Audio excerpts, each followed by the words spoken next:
Bonjour chers enfants. Tout d'abord, bravo à Geoffrey qui a été le premier à découvrir l'intrus dans la vidéo d'hier. Mais bravo aussi à Gabriel, Baptiste, Sewan, Amélia et Juliane, Nora et Anouk, et aux adultes aussi. Je sens votre sens de l'attention aiguisé. Alors, aujourd'hui, on passe au niveau supérieur. Bonne chance à tous. Aujourd'hui, jeudi saint. Oui, grand et saint jeudi. Et nous nous retrouvons dans notre église, devant le tabernacle, vide. Jésus n'est pas là.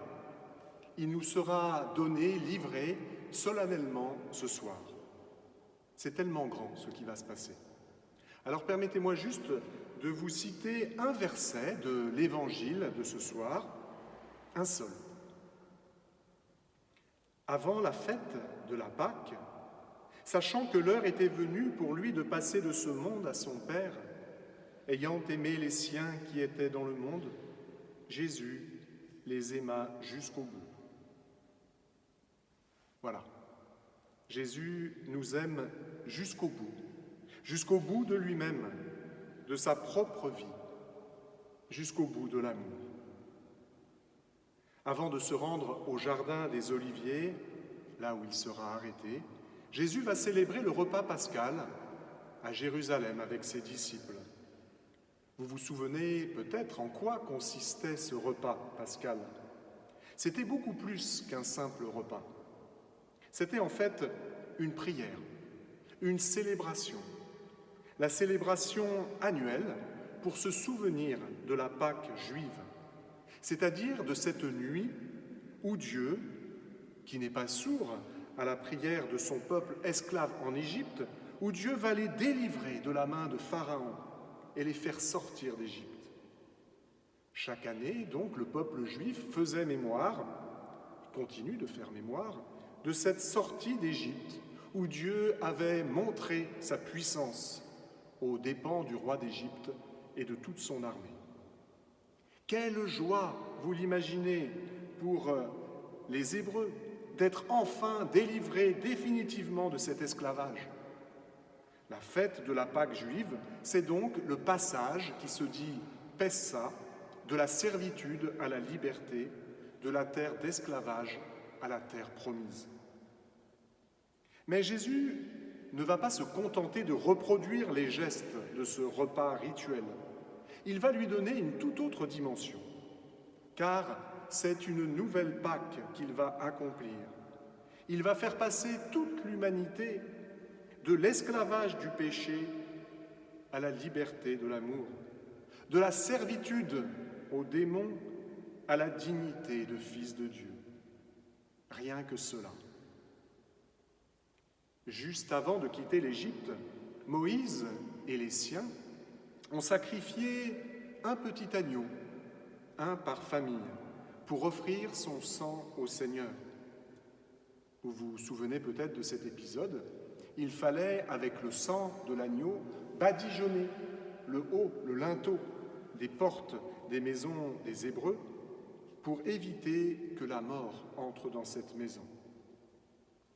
Aujourd'hui, l'agneau sans défaut et sans tache, innocent, qui va donner sa vie pour sauver la nôtre, c'est Jésus en personne.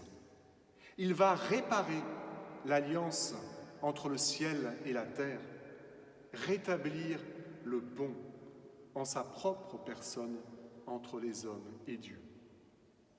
Sous les apparences du pain et du vin, c'est Jésus qui se donne, qui se livre à nous. Ceci est mon corps livré pour vous. Ceci est la coupe de mon sang, le sang de l'alliance nouvelle et éternelle, qui sera versé pour vous et pour la multitude en rémission des péchés.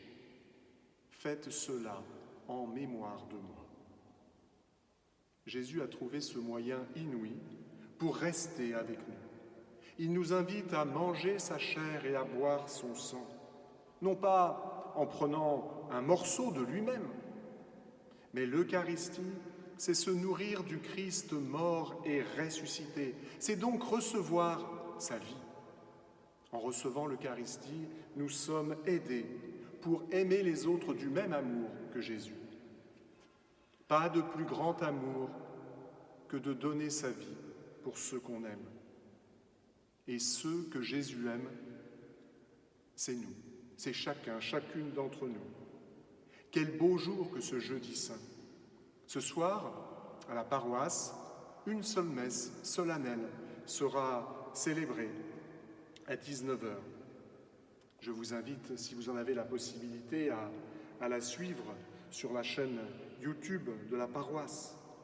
Nous allons remercier Jésus pour ce don de l'Eucharistie, le remercier pour un tel cadeau, un tel don inestimable. En nous le donnant, il nous a tout donné. Prions pour ceux qui se préparent à leur première communion et qui vont devoir patienter un peu plus. Prions pour les chrétiens qui, depuis un mois, ne peuvent plus recevoir l'Eucharistie, même si Jésus les rejoint d'une autre façon par la communion spirituelle.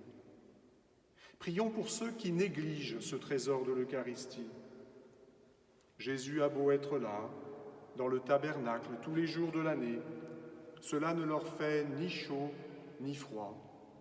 Et pour ceux qui s'approchent de l'Eucharistie avec un cœur peut-être bien loin de Jésus.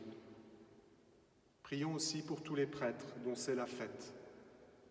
Pour nos prêtres malades, le Père Lucien, le Père André, le Père Bernard, et j'en profite pour vous remercier de vos prières. Pour les prêtres de la paroisse, le Père Jean-Luc, le Père Yves, moi-même et tous les prêtres du monde. Prions aussi pour ceux que le Seigneur appelle à devenir les prêtres de demain, afin qu'ils répondent généreusement à la voix du Seigneur.